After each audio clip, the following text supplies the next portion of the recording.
નમસ્કાર. ચાલો જ્ઞાન સાધના પરીક્ષાના પેપરનું એક ઊંડાણપૂર્વક વિશ્લેષણ કરીએ.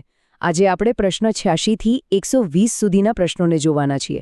આપણો હેતુ એ છે કે દરેક પ્રશ્નને સમજીએ, એની પાછળનો તર્ક જાણીએ અને અઘરા લાગતા સવાલોને પણ એકદમ સહેલા બનાવી દઈએ. આજના આ વિશ્લેષણમાં આપણે મુખ્યત્વે આ 4 વિષયો પર ધ્યાન કેન્દ્રિત કરીશું.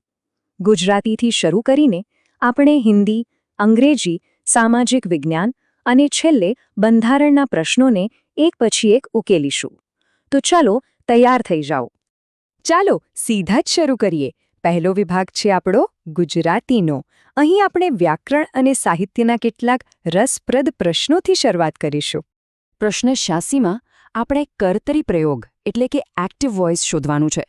મતલબ કે જેમાં કર્તા પોતે જ મુખ્ય હોય. તેણે મોટેથી બૂમ પાડી.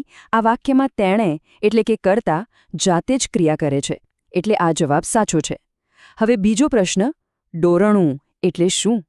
ડોરણું એટલે સોયમાં પરોવેલો દોરો, બટન નહીં. તો આ જોડી ખોટી છે. વાટકીનું શિરામણ હોવું. આ રૂઢિપ્રયોગનો અર્થ થાય છે કે આવક ખૂબ જ ઓછી હોવી, માંડ માંડ પૂરું થવું. હવે સંધિની વાત કરીએ તો અહીં વ્યંજન સંધિનો એક નિયમ લાગે છે. જ્યારે ક પછી કોઈ સ્વર આવે તો કનો ગ થઈ જાય. એટલે જ દિક અને અંત મળીને બને છે દિગંત. ચલો હવે ફટાફટ 3 પ્રશ્નો જોઈ લઈએ. માંડ માંડમાં એકનો એક શબ્દ 2 વાર આવે છે, એટલે એ થઈ સંપૂર્ણ દ્વિરૂક્તિ. પછી ણ, મ, ન આ વર્ણો બોલતી વખતે અવાજ નાકમાંથી આવે છે, એટલે એને અનુનાસિક કહેવાય. અને રૂપક અલંકારમાં તો સીધી સરખામણી હોય છે, કોઈ જેવું કે જેમ નહીં. ઈશ્વર જગતનો તાત છે, મતલબ ઈશ્વર અને તાત એક જ છે. ખટખટ આ એક અવાજનું અનુકરણ કરતો શબ્દ છે, જેને આપણે રવાનુકારી દ્વિરૂક્ત કહીએ છીએ. ઘેરૈયા તો આપણે સૌ જાણીએ જ છીએ. ધૂળેટીના દિવસે રંગોથી રમવા નીકળેલા લોકોના ટોળાને ઘેરૈયા કહેવાય. અને હા, પાઠ્યપુસ્તકમાંથી આ તો યાદ જ હશે, જુમા ભિસ્તીના વહાલા પાડાનું નામ વેણુ હતું. સરસ, ગુજરાતી વિભાગ પૂરો થયો. હવે ચાલો થોડું ઘેર બદલીએ અને હિન્દી અને અંગ્રેજી ભાષાના પ્રશ્નો તરફ આગળ વધીએ. આમાં આપણે કાળ, શબ્દો અને વાક્યરચના જેવી બાબતો જોઈશું. હિન્દીમાં કિયા શબ્દ બતાવે છે કે ક્રિયા પૂરી થઈ ગઈ છે, એટલે કે ભૂતકાળમાં. માટે મેને ઉપવાસ કિયા એ ભૂતકાળનું વાક્ય છે. હવે બીજા પ્રશ્નમાં અધ્યાપક શબ્દ એકવચન છે. બાકીના વિકલ્પો જુઓ. એમાં જન, ગણ, વર્ગ જેવા શબ્દો લગાવીને બહુવચન બનાવાયું છે. શબ્દકોશના ક્રમનો નિયમ બહુ સહેલો છે. પહેલા સ્વર આવે અને પછી વ્યંજન. એટલે ઈ, ઉ પછી બ, મ નો ક્રમ સાચો છે. હિન્દી મુહાવરો છે બેડા પાર લગાના, જેનો અર્થ થાય છે કોઈને મુશ્કેલીમાંથી બહાર કાઢવું. અને આ તો ખાસ યાદ રાખવા જેવું છે. જ્ઞાની પુરુષને વિદ્વાન કહેવાય તો જ્ઞાની સ્ત્રીને વિદુષી કહેવાય. ચાલો આ વાક્યોને એક વાર્તાની જેમ ગોઠવીએ. સૌથી પહેલાં શું થયું? મીના મેળામાં ગઈ. પછી શું થયું? એણે જોયું કે ત્યાં કોઈ એન્ટ્રી ફી નથી. આ જોઈને ખુશ થઈ ગઈ અને ઘણા બધા રમકડા ખરીદ્યા. અને છેલ્લે તે સાંજે ઘર પાછી ફરી. જુઓ, બની ગઈને એક સરસ વાર્તા. અંગ્રેજીના 4 સવાલ ફટાફટ જોઈ લઈએ. એનર્જી અને પાવર બંનેનો અર્થ શક્તિ થાય છે. કોઈ તારીખ કે સમય પૂછવા માટે વેન વપરાય.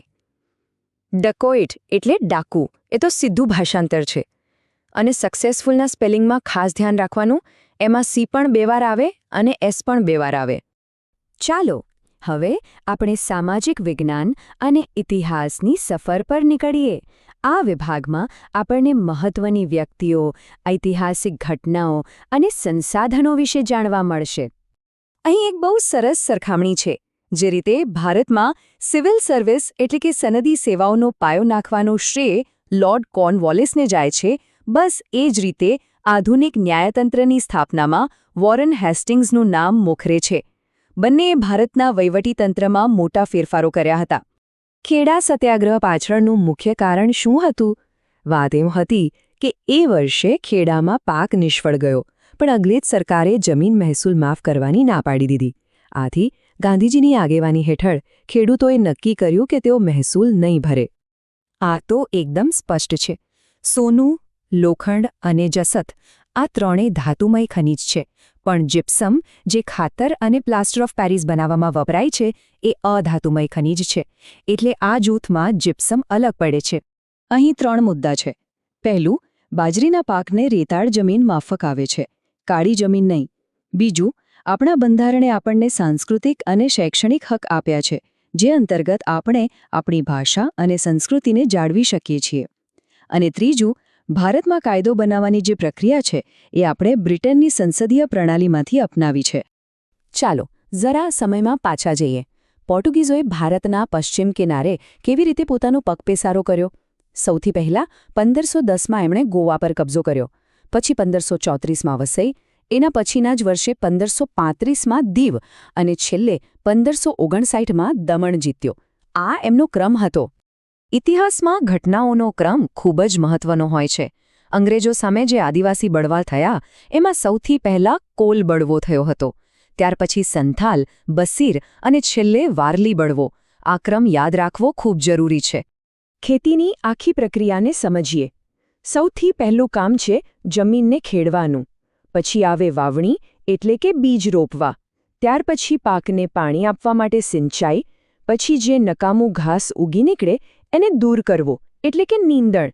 અને છેલ્લે જ્યારે પાક તૈયાર થઈ જાય ત્યારે એની લણણી કરવામાં આવે છે. પેટ્રોલિયમ એટલે કે ખનિજ તેલ એ કાર્બનિક પદાર્થોમાંથી બને છે, એટલે એને અધાતુમય ખનિજ ગણવામાં આવે છે.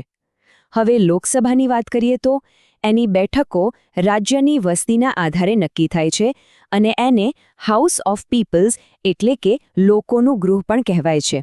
પહેલું વિધાન ખોટું છે, કારણ કે લોકસભાની બેઠક સંખ્યા 543 છે, 545 નહીં. અને ચાલો હવે આપણે આવી પહોંચ્યા છીએ આપણા છેલ્લા અને ખૂબ જ મહત્વના વિભાગમાં. અહીં આપણે ભારતના બંધારણ અને રાજકીય વ્યવસ્થાને લગતા કેટલાક મુખ્ય પ્રશ્નો જોઈશું. આ તો આપણે સૌ જાણીએ છીએ અને આપણને ગર્વ પણ છે કે ભારતનું બંધારણ દુનિયાનું સૌથી મોટું લેખિત બંધારણ છે. હવે વાત કરીએ એકલ સંસાધનની. એનો મતલબ એવો થાય કે જે સંસાધન દુનિયામાં ફક્ત 1 કે 2 જગ્યાએ જ મળતું હોય. ગ્રીનલેન્ડમાંથી મળતું ક્રાયોલાઇટ આનું સૌથી સારું ઉદાહરણ છે. ઉદ્યોગોનું વર્ગીકરણ રોકાણના આધારે થાય છે. જે ઉદ્યોગમાં રોકાણ 10 કરોડ રૂપિયાથી ઓછું હોય તેને નાના પાયાના ઉદ્યોગ કહેવાય છે. અને છેલ્લો પ્રશ્ન, સંસદનું ઉપલું ગૃહ એટલે કે રાજ્યસભાનું સભ્ય બનવું હોય તો ઓછામાં ઓછી ઉંમર 30 વર્ષ હોવી જરૂરી છે. તો આ સાથે આપણે પ્રશ્ન 86 થી 120 સુધીનું વિશ્લેષણ પૂરું કર્યું. હવે જરા વિચારવા જેવી વાત એ છે કે આ બધા વિષયોમાંથી કયો વિષય સૌથી વધુ પડકારજનક લાગ્યો? એ પ્રશ્નો ખરેખર આપણા કયા જ્ઞાનની કસોટી કરતા હતા? આના પર વિચાર કરવાથી આપણી તૈયારીને એક નવી અને સાચી દિશા મળશે.